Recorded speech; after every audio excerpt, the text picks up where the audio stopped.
Hi, nice to meet you. Nice to meet you too. My name is Bhuvan. Hi Bhuvan, my name is Kevin. I was diagnosed when I was 6 years old, so it's been about 24 years now. I discovered that I had it almost 4 years ago.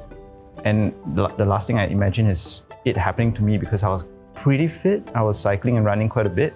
I was even doing triathlons. I thought I was pretty healthy, so what's going on? Growing up with diabetes was, I think, the toughest part for me.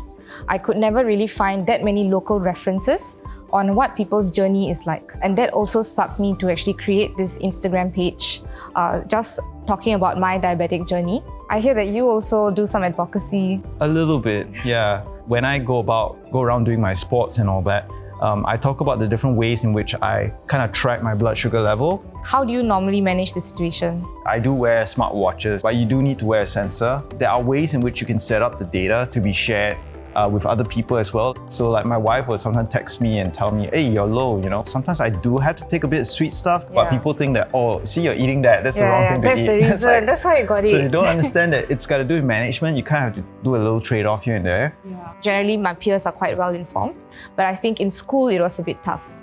Maybe I just had bubble tea and one of my friends was like, oh my God, are you going to faint now? Because if you faint, then I wouldn't know what to do. I mean, they don't mean it in a malicious way, of course, but sometimes it gets to me. One of the things that we have to do on a daily basis is to inject ourselves with insulin. That's why, for me, this is my little EDC kit that I found.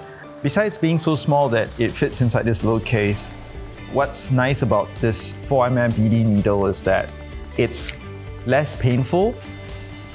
You know, it makes the whole experience, I would say, super pleasant, but at least it makes it less of a distraction to whatever you're doing. For me, I've lived with this for so long. If every day is excruciatingly painful, then it's going to be really difficult to inject. So I think that's why I've discovered this needle that I use, which is quite short. It's reliable because I'm actually able to use this after every meal and then I get on with my life. It's so nice to meet you and it's amazing to hear your stories. So I hope that we can keep in touch. Yes, for sure. And we should definitely follow each other on Instagram. And I really hope that we can continue the advocacy work that both of us have been doing.